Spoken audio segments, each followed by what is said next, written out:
this church, it's very welcoming, it's this and that.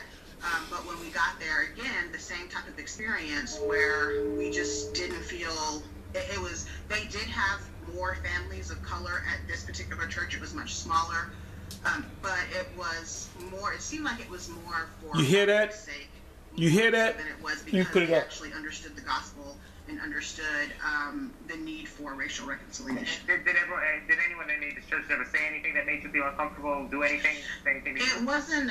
There was nothing ever really overt that happened. It was just black folks. We just knew that we didn't. Israelites and leaving larger church, white mega churches, leaving Christianity. Color there were black families. But they were so sparse, and it was from the pulpit. I think the message from the pulpit was not one that was inclusive, and I think that's one of the biggest so-called Negroes are leaving these churches, man. That he is willing to have. You're dying. You're freaking dying, man. That you will not hear from a lot of congregations today, which sets Bentry apart from a lot of predominantly white churches. Yeah, we have a comment here from Mohammed Ziyadin, sorry, I don't know how to pronounce that last name. Mohammed says, neither God nor Jesus has said in the Bible that black and whites should have separate churches. And I'm curious, I want to ask you, Michelle, are you all at Bentry, are you all cognizant of racial demographics of the congregation as white members? Scripture say, come out from among them and be ye separate. You're not supposed to get together with so-called white people, Edomites. Yeah, absolutely. I think we want to reflect what heaven looks like. Those who believe in Jesus and are image bearers, we all look different as image bearers of our Creator, and would love for our church to reflect what heaven looks like and be brothers and sisters in Christ. And to be open to anyone, regardless of their race, definitely. And I think the demographic of the area where our church is located is changing, and so we want to be a church that's open. Stop being an Uncle Tom and leave this white man's church system. So absolutely, it's because we have a long way to go. If they're right, everything in heaven is so-called white. The Most High is white. Jesus is white, the angels is white. You're going to feel left out of place, man. You out of your goddamn mind if you still going to a church with Edomites, man. Education and work that needs to be done.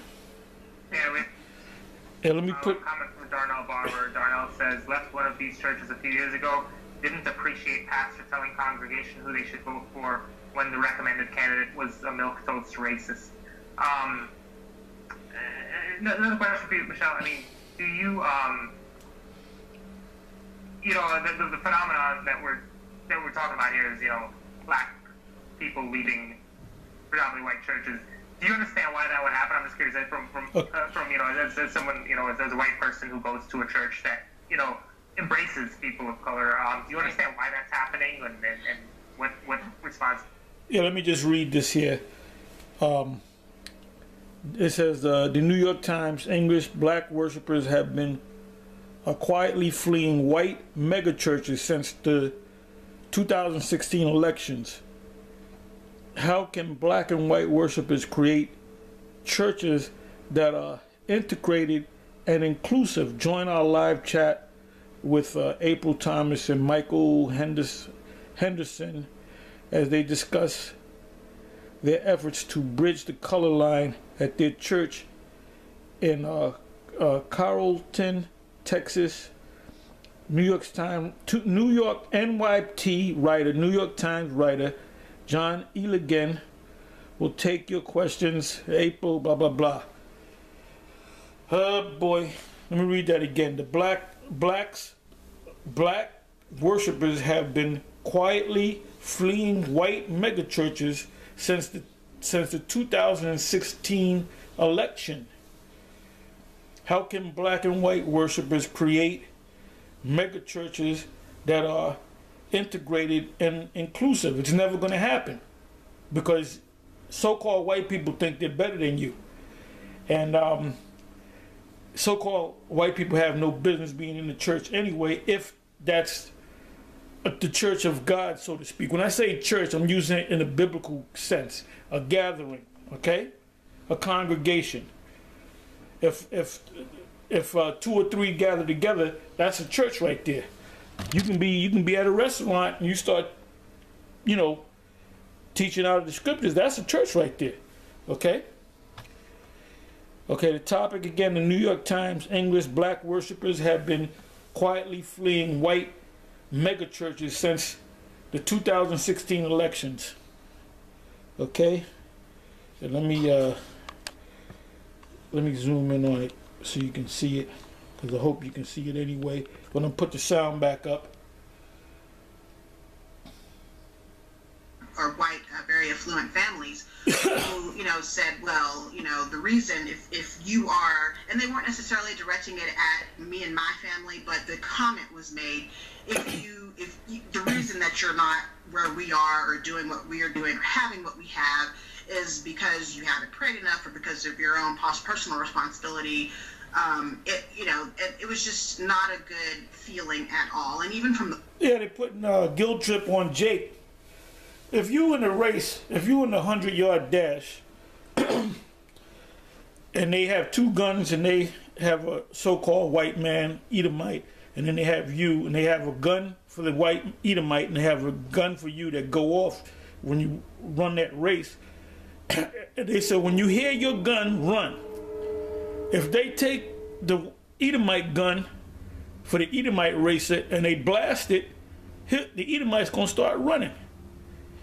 If they wait, let's say it takes you 12 minutes to do the 100-yard dash, they're going to hit your gun at maybe 7 minutes. So who's going to win? Who's going to win? Esau's going to win every time because the game is rigged, man. See, Edomites, when you go for a job, you're going to get a particular job because you're an Edomite.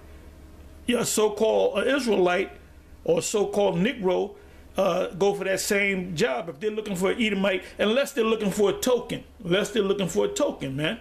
Okay, let's deal with, when you go to these mega churches, Christian churches, which is set up by, as I use the terms, Renaissance Christianity and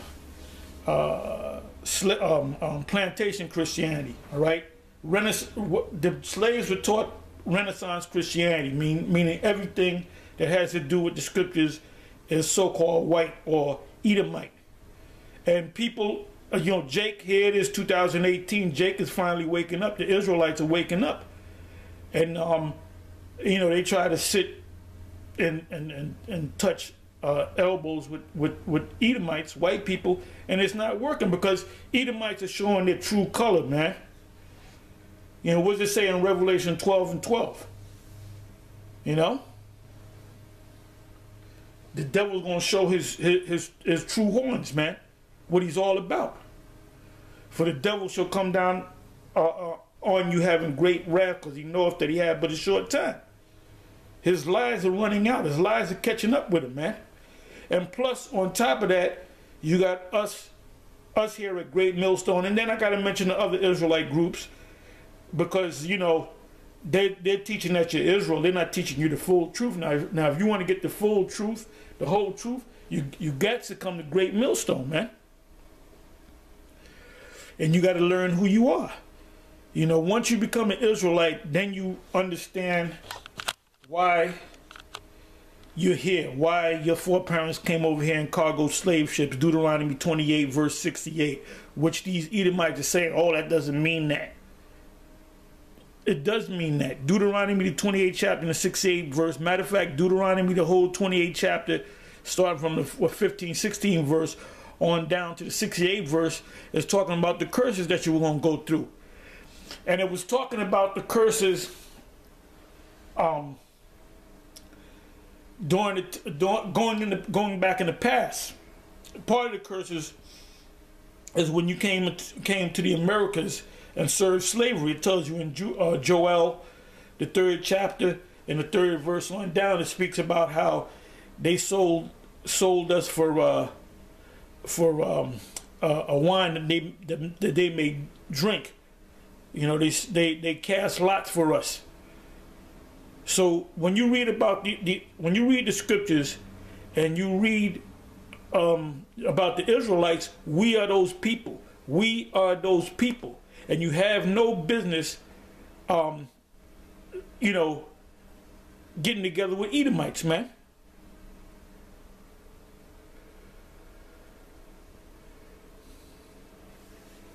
The scripture said in Amos, the 3rd chapter, how can two walk together except they be agreed? And we don't agree.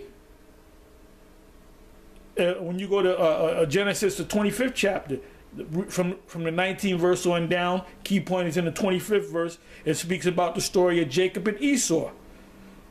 Now, our people are beginning to wake up to the fact that these people that are the enemies that we became slaves under are Edomites for the most part, and we're Israelites. That's the only answer, man. We're not Kemetic people. We're not so-called Africans. Okay, we're not Moors, although the Moors were Israelites. That was just a generic term that was put on them, man. Let me put this back, see what happens. Okay, it just stopped. But anyway, I caught it, you know, because I get a lot of these, you know, I get a lot of these channels with, what do you call it? What's this? Apple TV or whatever. You get a lot of these Access type channels, all right. But anyway, I'm gonna close it out. I'm gonna put this up on the YouTube. Anyway, the New York Times, English black worshipers have been quietly fleeing white megachurches since the 2016 election. Okay, how can black and white worshipers create churches that are integrated and inclusive? It's not going to happen because they, when you go back to the story of Jacob and Esau, go back to the book of Genesis, the 25th chapter from the 19th verse on down, and you read that when Rebecca had these two children, they were fighting in their womb. We were always fighting against each other, man. And now we're getting ready to come up in our kingdom, all right? And you Edomites, you're going to be under us. You're going to be our slaves. And we're going to whip your ass. We're going to put you on the bottom. We're going to have you working in the fields. We're going to fuck you up. And that's your future. This place is going down. This place is done. And the way Babylon the Great is going to be destroyed is by thermonuclear destruction. And Yahweh Shai, which the world ignorantly called Jesus, so-called Jesus Christ, and the angels, they're going to be shooting lasers out the ship. Read what's that? 2nd Ezra, the 13th chapter. We're the Israelites, man. The reason why you're in the condition that you're in, because you are the Israelites, and not just you, but the so-called Negroes, West Indian, so-called Puerto Rican, North American Indians, Seminole Indians, Mexican Indians. You know, the people of North, Central, and South America of Indian and so-called Negro descent are the Israelites. And the so-called white men, and you have a lot of Israelites that look just like white Edomites. So just because somebody's white doesn't mean that they're the devil. In other words, if they look like an Edomite, but their line goes back to Israelites, they're Israelites, man. So the only thing that Edomite, so-called white man could do is hope that he's an Israelite. That's the only thing he can do. Anyway, with that, I'm going to say shalom. 3 videos a day, baby.